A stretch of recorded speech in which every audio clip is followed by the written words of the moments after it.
Hello, my name is Kristen Adams, and I'm here to talk to you about some strategies to support our English learners, along with Katie. Hi, everyone. My name's Katie Kehm. I'm from Berks County Intermediate Unit, and I'm looking forward to this issue. So, we embarked on a journey this year to ask our students of what we could do to help support them in the classroom. So, this edition is called Let Them Talk. Our goal for today's session is to give classroom strategies to maximize speaking time for our English learners through practical conversational activities. So, let's get started. When we asked our English learners to tell us what would help you, these are some of the things that we heard from them. One student said, I need regular opportunities to practice talking. Listening all day is exhausting, and speaking is how I can actually learn. Our takeaway from their feedback was that daily speaking practice is crucial to their learning. Another student said, if you explain things in three different ways, I can connect the dots. Don't just say the same sentence louder. So, from this student, we took away how to synthesize explanation and use multimodalities in our classrooms. Another student responded by saying, please slow down your sentences and build in silence. I need time to translate in my head before I can answer. So our takeaway from this student was to allow from processing and wait time.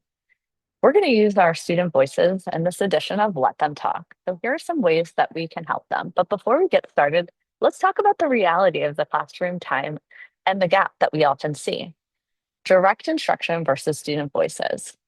We often get caught up in the over explanation trap. Ed Weekly and Hattie's research shows that teachers sometimes dominate the verbal space, speaking 70 to 80% of the time, sometimes even up to 89 or 90% of the time the teacher is talking. So our goal is to target a flip. So what we would like our students to challenge themselves to do is to only speak about 20 to 30% of the class, preserving the remaining time for student talk time. When we're maximizing our student talk time, it gives students and teachers the space they need. Teachers then can monitor the space by circling around the room, monitoring fluency. They can identify conceptual misunderstandings, and they can correct errors before they fossilize. So our goal is to take that teacher talk and flip it and allow for the students to maximize their time in the classroom by having conversations. So we want these different additions to give teachers time and practical strategies to use in their classrooms. So thinking about the first 5 minutes, we need to explicitly write down when we are having students talk in our lesson plans. So as we begin writing our lesson plan, we're writing down exactly when we want students to talk and who they're going to speak with, so that it makes sure that it occurs. If we just let it kind of happen organically, sometimes it doesn't go as we had originally planned. Also preparing visual scaffolds before class starts. So there might be sentence stems that you can present on the whiteboard, or there might be posters hung around the classroom, or some teachers create like note cards or bookmarks that they have at their desks that provide sentence stems and scaffolds for each conversation. And then thinking about how we can pre-cue our quietest students. So if we want an English learner to speak during class, prompting them beforehand to let them know that you're going to call on them gives them time to ensure that they can write down their answer or they have an answer prepared, so that they're not just called on blankly. When we look at some of these ideas, we're going to go from a surface stage to a deep stage dialogue. Our surface stage, our acquisition, is when the teacher's holding most of the value in the classroom. Like I said previously, teachers are often dominating that conversation. Yes, direct instruction is crucial when they're acquiring new things. However, we want to use 20 to 30% of that time to model that correct grammar, the clear syntax, and human-centered relationships that books often can't duplicate. Then, hopefully, moving into that deeper phase when we're doing some conceptualization, we're pivoting to the student negotiations, allowing them to have that deeper comprehension by immediately stopping the lecture and shifting to a more Socratic facilitation. We're allowing our students to turn face to face and have those dialogues. We're allowing our multilingual learners to organically negotiate meaning, apply academic language, and have those organic conversations as they start to develop their skill set. As we think about that surface phase versus deep phase, we want to give you some initial ideas to get you started as to how can we start to increase student talk in our classroom. The first one, turn and listen, is a spinoff from the turn and talk. But rather than having students turn and talk about a question, the focus is on the listening aspect. So partner A would talk about the question or prompt for 45 seconds, and partner B listens to repeat back what partner A had said. And then you swap the roles. So this is just a different version of the turn and talk, but the focus goes from the talking to the listening and allowing students to repeat back what their partners are saying. Another surface way to get students to talk in the classroom is by providing everyone with talking chips. Give students 2 tokens, and as they are engaging in conversations around the topic of the day, they are able to put their chip into the center of the table. And this allows and makes sure that all students have equal opportunities to talk and that everyone has the space to do that. And the third idea or strategy we're sharing is the clock or appointment partners. Clock partners are great for the elementary. So we have the visual here to show you as students write down a partner's name at the 12, 3, 6, and 9. And then the teacher can call out, find your 3 o'clock buddy and answer this question, or find your 9 o'clock buddy and answer this question. As you move to the secondary level, switching to the appointment times and using the appointment cards, we are going to link a resource in our newsletter that gives you other strategies to use similar to this one. As we're looking a little bit deeper at that dynamic dialogue activities, we're going to continue to structure and plan meaningfully for this to happen. And we're going to move past simple question and answer patterns to high output activities. So, for example, setting up role play, give characters to adopt, role playing a doctor's visit, neighborhood squabbles, or things that are real time and practical in their conversations and in their lives. We want to spark some mini debates. So we're going to introduce like high interest, non-controversial debate topics, such as school uniforms to get the students talking, getting invested in that, and then having a voice within the classroom. We also want to consider using Socratic questioning, pretend to know nothing, asking lots of peppering the room with a lot of open-ended questions, brain twisting questions, forcing them to elaborate, add on, being very curious and modeling that in the classroom is really important. We're also considering that structured pair practice. I know Katie had mentioned some of the ways to start to get them to talk with different people in the classroom. And there's a whole host of different ways you can do that. So we're going to dump some of those resources at the end of this YouTube video so you'll have access to them. But our ultimate goal is that we're having the students be the driver and the owner of the conversation so that they can put their own unique perspectives into what we're doing and build upon by learning from others as well.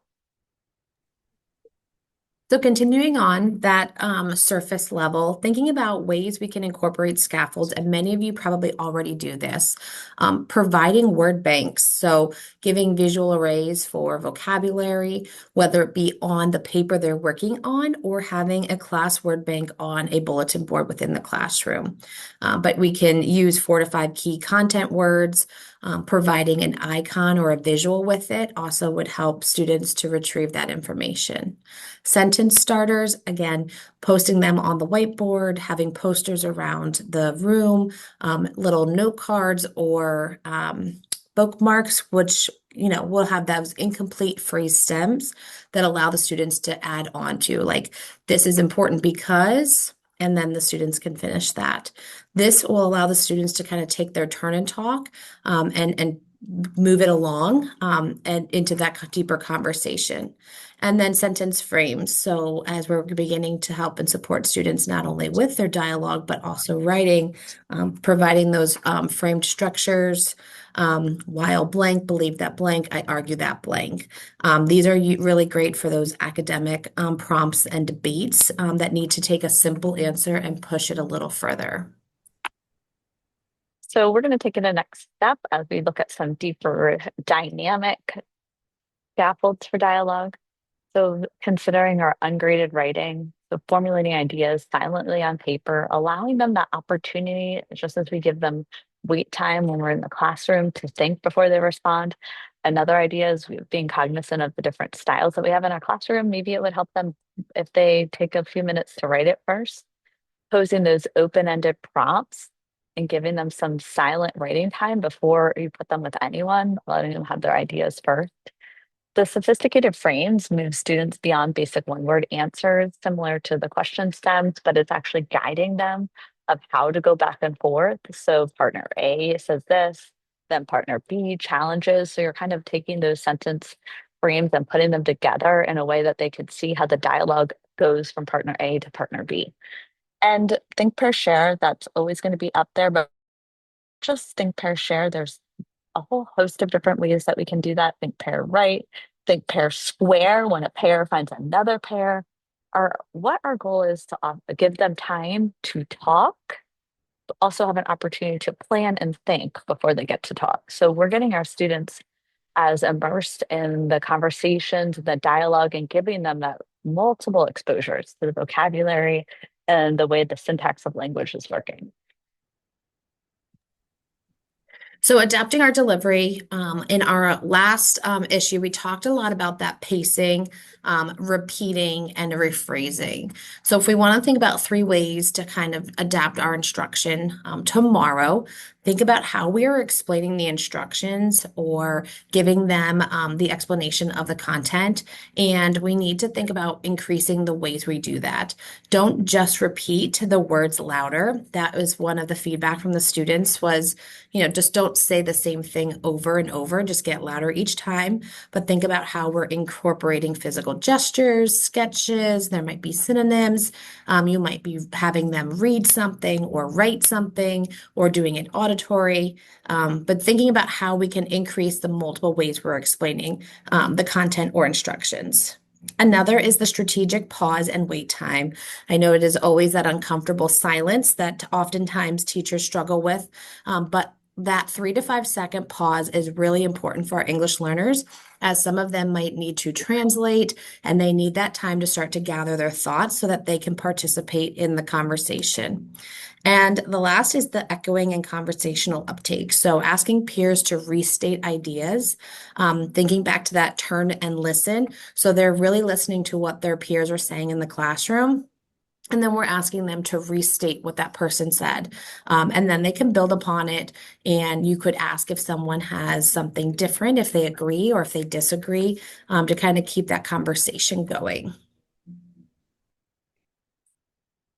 So, as we come to a close of this, we talked a lot about letting them talk, but in that same sentiment, we want to embrace the power of wait time. Do not be afraid of the silence. When a question is posed, a heavy silence often descends. While teachers naturally feel a response, they need to fill this quietness with their own voice. Don't. Allow 3 to 5 second delay, providing multilingual learners the essential cognitive space required to translate, process, and formulate answers. Concordia University guidelines remind us that if you wait patiently, a student will eventually feel compelled to take the social risk and speak up, breaking the ice for everyone. So give them time, wait, and allow them an opportunity to speak. As we come to a close, Dr. John Hattie said, if you're talking all the time, how can you hear the impact of your teaching? So that just speaks volumes to the impact of letting students talk in your classroom. So you get the opportunity to hear what your teaching sounds like in the classroom. Thank you for listening. We look forward to seeing you in the next issue, and have a great month.